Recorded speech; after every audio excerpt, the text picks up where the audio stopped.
un village perdu à 150 km au nord de Montréal. Pendant 20 ans, chaque matin, il arrêtait son pick-up en pleine clairière et nourrissait de mélasse une trentaine d'ours noirs. On l'appelait Lison. Posé, un peu rustre, mais qui n'avait peur de rien. Le Canada d'aujourd'hui ressemble à ces gaillards. Pris à la gorge par un voisin qui rêve tout haut de la vallée comme un 51e État, il s'enfonce dans ses propres forêts, creuse sa propre terre, et commence, enfin, à se demander ce qu'il a sous les pieds. Et pourtant, ce n'est pas le courage qui manquait. C'est le déclic.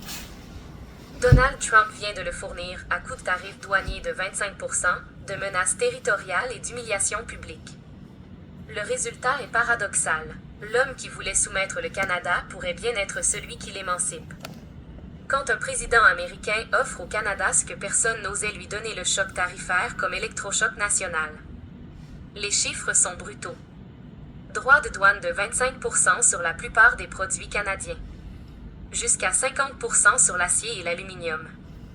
En quelques mois, Donald Trump a fait ce qu'aucun premier ministre canadien n'avait réussi en 30 ans, forcer Ottawa à regarder la réalité en face. Cette réalité, Jean Charest, ancien premier ministre du Québec et actuel émissaire de Ottawa à Washington, la résume avec une franchise qui détonne dans les cercles diplomatiques canadiens. Dans son bureau montréalais où trône une photo de lui avec Jacques Chirac, il lâche la phrase qui fait le tour du pays. Dans 20 ans, on remerciera Trump. La formule n'est pas de la provocation. C'est un diagnostic clinique. Le Canada exportait 75% de ses marchandises vers un seul client, les États-Unis.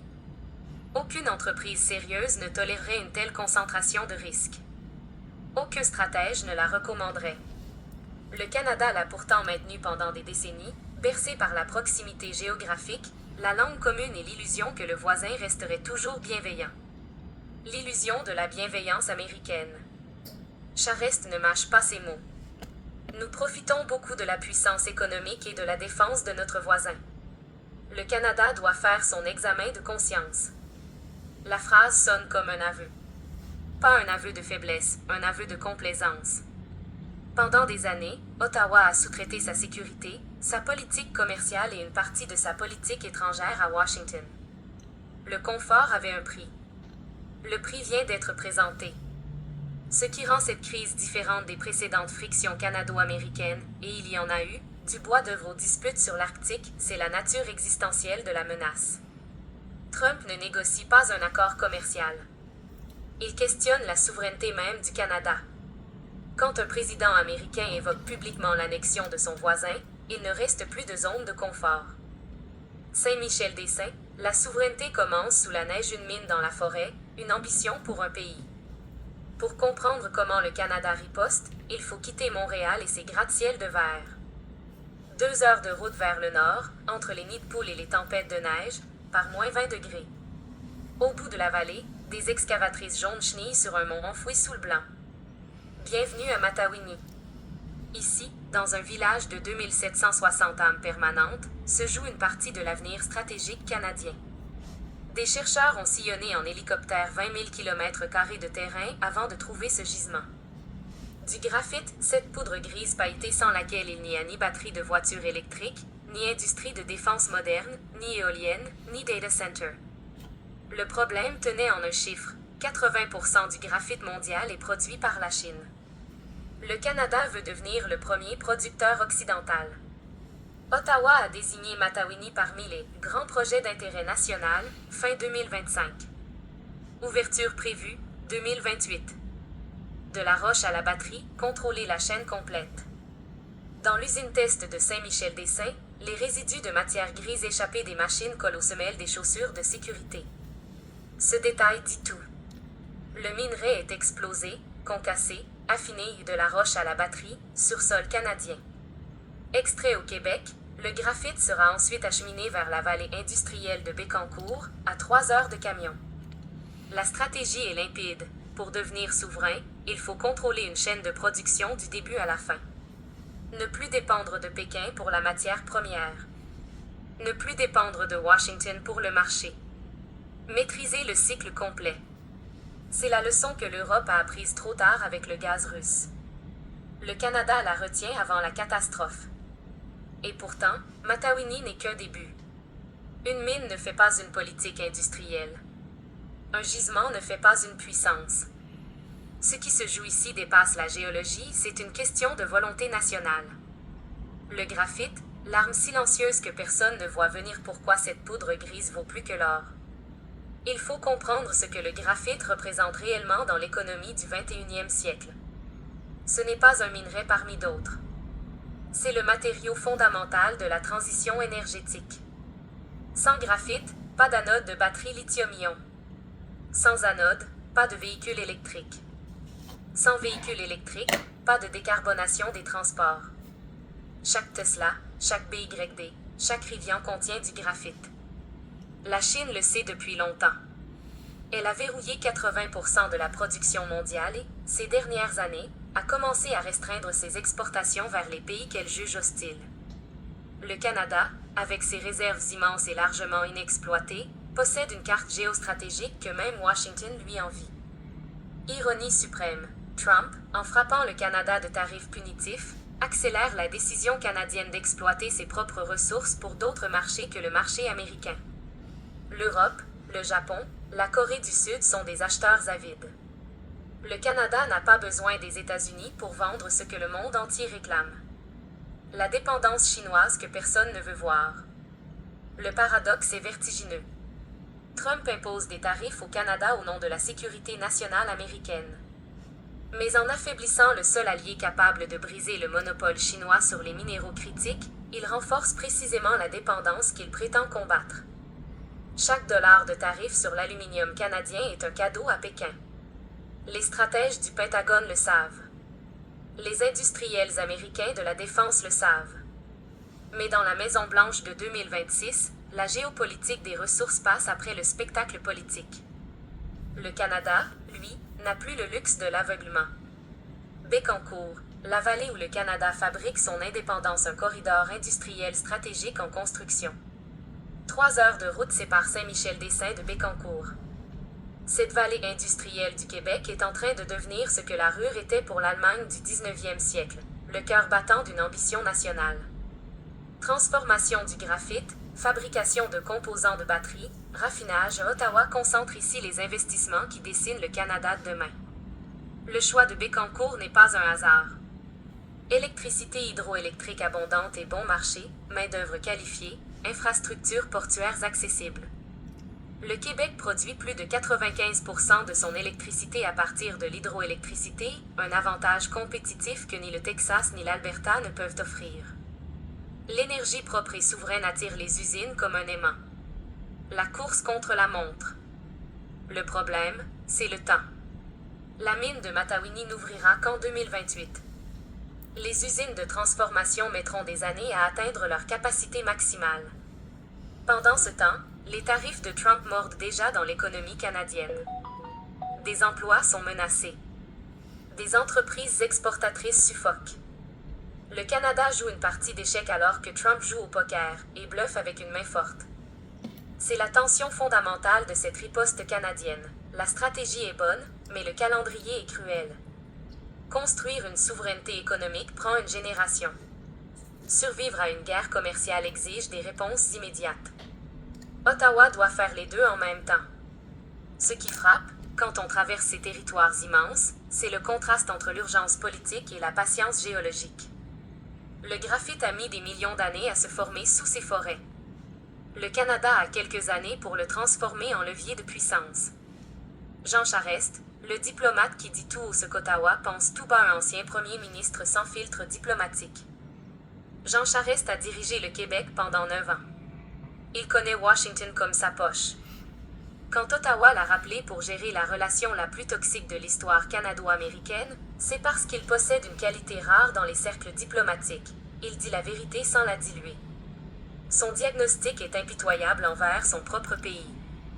Le Canada a profité de la puissance américaine sans jamais se poser la question de ce qui arriverait si cette puissance se retournait contre lui. La sécurité sous-traitée. Le commerce concentré. La défense négligée. Quand votre seul client devient votre adversaire, vous découvrez que la dépendance n'était pas de la coopération, c'était de la soumission consentie. La franchise comme stratégie. Charest ne dit pas que Trump a raison. Il dit que Trump a rendu service, involontairement, brutalement, mais réellement.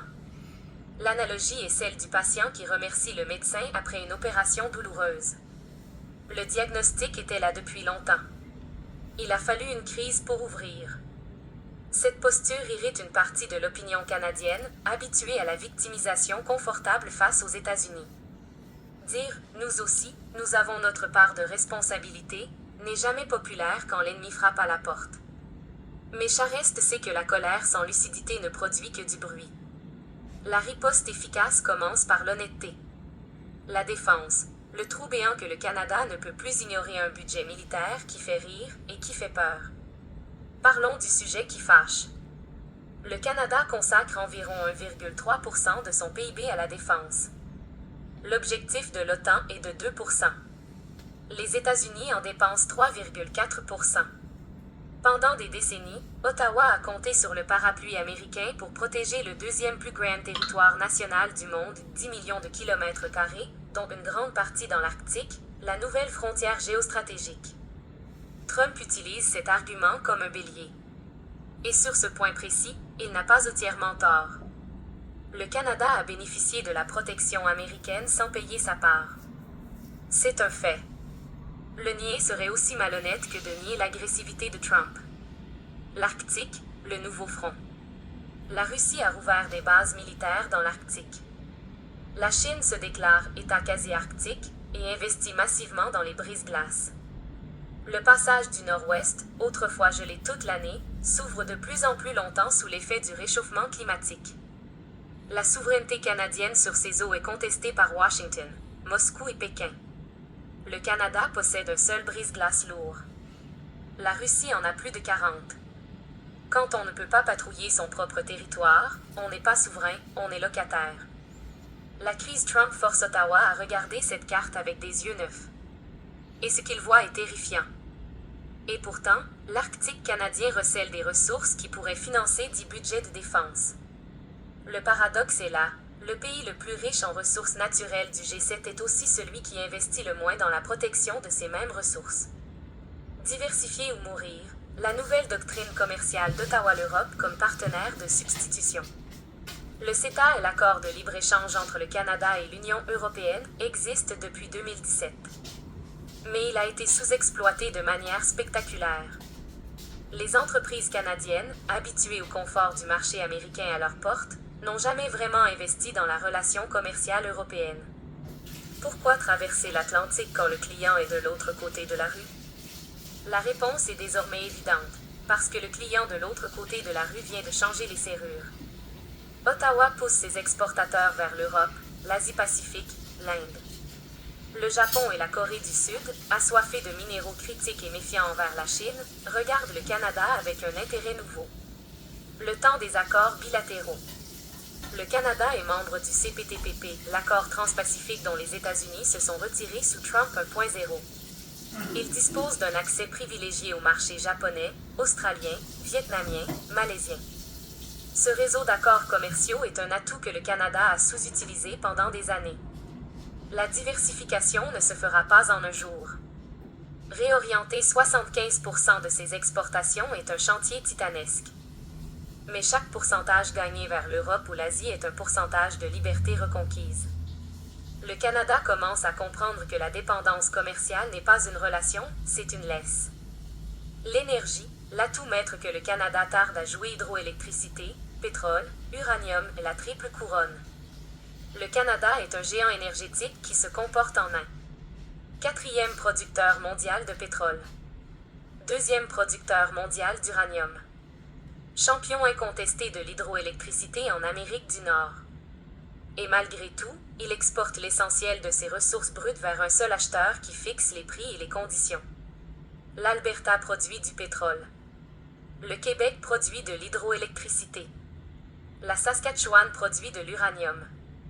Mais ces provinces se parlent à peine. Le fédéralisme canadien, avec ses querelles interprovinciales chroniques, a empêché l'émergence d'une stratégie énergétique nationale cohérente. Trump, en frappant tout le monde en même temps, réalise ce qu'aucun premier ministre n'avait accompli: unir les provinces autour d'un ennemi commun. Le pipeline qui n'existera jamais et ceux qui devraient exister.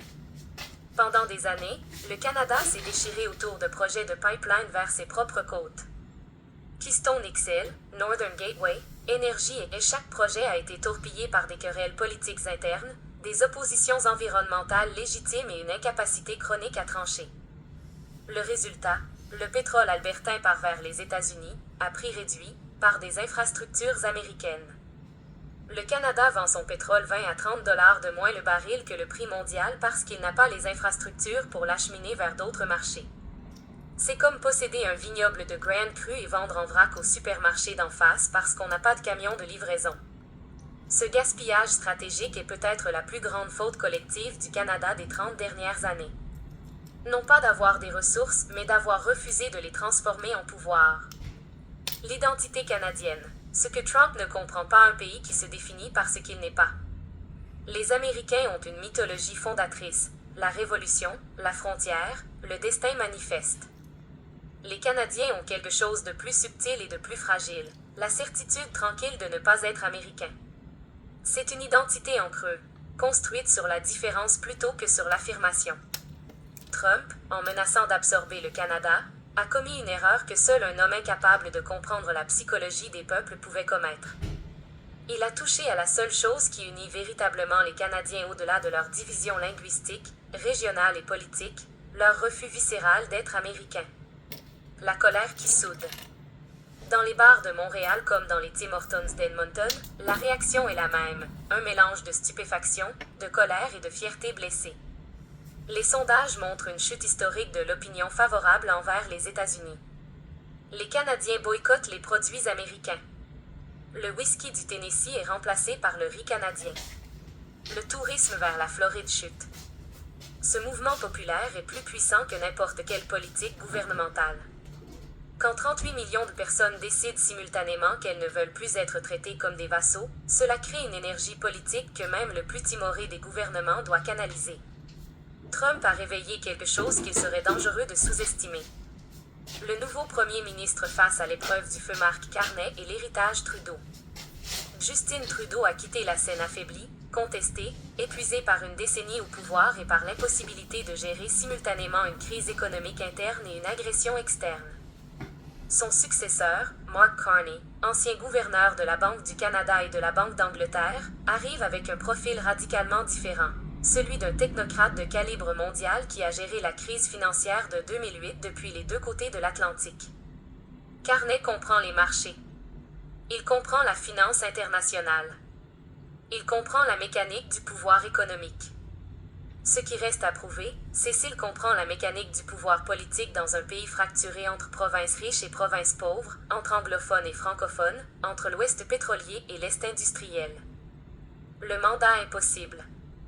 Carney hérite d'une mission qui tiendrait de l'exploit. Riposter à Trump sans déclencher une escalade catastrophique, diversifier l'économie sans provoquer de récession de transition, renforcer la défense sans provoquer un tollé budgétaire, et unir un pays que tout divise, sauf la colère envers Washington. La question qui hante Ottawa, cette colère durera-t-elle assez longtemps pour soutenir les réformes douloureuses? Ou s'éteindra-t-elle dès que Trump passera à une autre cible? L'histoire du Canada est jonchée de sursauts nationaux avortés. La mémoire courte est un luxe que le pays ne peut plus se permettre. L'erreur stratégique monumentale de Washington poussait un allié dans les bras du monde. Prenons du recul. Les États-Unis possédaient, avec le Canada, le partenaire commercial le plus fiable, le plus stable et le plus prévisible du monde. Un voisin démocratique, anglophone et francophone, culturellement proche, militairement allié, géographiquement intégré. La frontière canado-américaine est la plus longue frontière non militarisée de la planète. Et Trump a décidé de traiter ce partenaire comme un ennemi. D'imposer des tarifs punitifs. De menacer sa souveraineté territoriale. De l'humilier publiquement. Le résultat prévisible, et désormais visible, est que le Canada cherche activement d'autres alliances, d'autres marchés, d'autres protecteurs. Le précédent australien en accéléré. L'Australie a vécu quelque chose de similaire avec la Chine. Quand Pékin a imposé des sanctions commerciales à Canberra en 2020, les Australiens ont diversifié à toute vitesse et ont découvert que le monde était plus grand que leur dépendance. Le Canada est en train de vivre la même expérience, mais avec les États-Unis dans le rôle de la Chine. La différence, l'Australie avait des décennies de relations avec l'Asie du Sud-Est pour amortir le choc. Le Canada part de presque zéro en matière de diversification. Le chantier est plus grand, le temps plus court, les enjeux plus élevés. Il y a quelque chose de profondément ironique dans le spectacle d'un président américain qui, au nom de « l'Amérique d'abord », pousse son allié le plus naturel à devenir un concurrent autonome. La géopolitique ne pardonne pas l'arrogance. Les failles, ce que le Canada refuse encore de voir le déni provincial. Toute cette analyse serait malhonnête si elle ne mentionnait pas les failles béantes du projet canadien de souveraineté. La première est structurelle. Le fédéralisme canadien est un frein permanent à toute action coordonnée. L'Alberta veut vendre du pétrole. Le Québec veut protéger l'environnement. L'Ontario veut sauver son industrie automobile. La Colombie-Britannique veut préserver ses côtes. Chacun a raison. Tous ensemble, ils ont tort. Construire une stratégie nationale dans un pays où les provinces possèdent leurs ressources naturelles et défendent leurs prérogatives avec une férocité jalouse relève du miracle politique. Trump unifie les Canadiens dans la colère. Mais la colère ne construit pas de pipeline, ne finance pas de brise-glace et ne résout pas les querelles constitutionnelles. Le piège de l'économie de rente. Le Canada reste fondamentalement une économie d'extraction. Il exporte des matières premières et importe des produits finis. Il vend du bois et achète des meubles. Il vend du pétrole et achète de l'essence raffinée. Il vend du graphite brut et achète des batteries. Ce modèle ne produit pas de la souveraineté, il produit de la dépendance sous un autre nom. La mine de Matawini est prometteuse précisément parce qu'elle intègre la transformation. Mais combien de projets canadiens s'arrêtent à l'extraction? Combien de ressources quittent le pays sous forme brute pour revenir sous forme de produits finis, avec la marge bénéficiaire captée par d'autres? Ce que l'Europe devrait apprendre de cette crise, le miroir canadien de nos propres faiblesses. Les Européens qui regardent la crise canadienne avec une condescendance tranquille devraient y regarder à deux fois. L'Union européenne dépend des États-Unis pour sa sécurité militaire. Elle dépend de la Chine pour ses terres rares. Elle dépend de pays instables pour son énergie. La maladie canadienne est aussi la maladie européenne, simplement à un stade différent. Le Canada a au moins l'avantage de posséder les ressources nécessaires à son émancipation. L'Europe ne les a même pas. Quand un continent dépend de l'extérieur pour son énergie, ses minéraux, sa sécurité et une partie de sa technologie, il n'est pas souverain. Il est client. Le réveil par la douleur. Ce que le Canada enseigne à l'Europe, c'est que la souveraineté ne se décrète pas dans les discours, elle se construit dans les mines, les usines et les budgets de défense. Les mots ne suffisent pas. Les plans quinquennaux ne suffisent pas. Il faut des investissements massifs, des décisions impopulaires et une volonté politique qui survivent aux cycles électoraux. L'Europe a ses propres Matawini, potentiel des gisements de lithium au Portugal, des terres rares en Suède, du cobalt en Finlande. Mais elle hésite, tergiverse, consulte, reporte. Le Canada, dos au mur, n'a plus ce luxe. L'Europe n'aura bientôt plus ce luxe non plus. Le test du Grand Nord, souveraineté ou fiction quand la carte ne correspond plus au territoire. Le Canada revendique la souveraineté sur l'Arctique. Sur les cartes, le territoire canadien s'étend jusqu'au pôle Nord. Mais entre la carte et la réalité, il y a un gouffre glacé. Revendiquer un territoire sans avoir les moyens de le surveiller, de le patrouiller et de le défendre, c'est écrire son nom sur une porte qu'on ne peut pas fermer à clé. La Russie construit des bases. La Chine envoie des navires de recherche. Les États-Unis considèrent le passage du Nord-Ouest comme des eaux internationales. Le Canada dit que ce sont des eaux intérieures. Mais qui a la marine pour faire respecter cette prétention? Un brise-glace contre 40. Le chiffre résume tout. Un brise-glace lourd canadien. Plus de 40 Russes. On peut avoir le plus beau discours du monde sur la souveraineté arctique, sans les navires pour le faire respecter, ce discours est du vent qui gèle avant d'atteindre l'oreille de quiconque. Ottawa a annoncé la construction de nouveaux brise-glaces.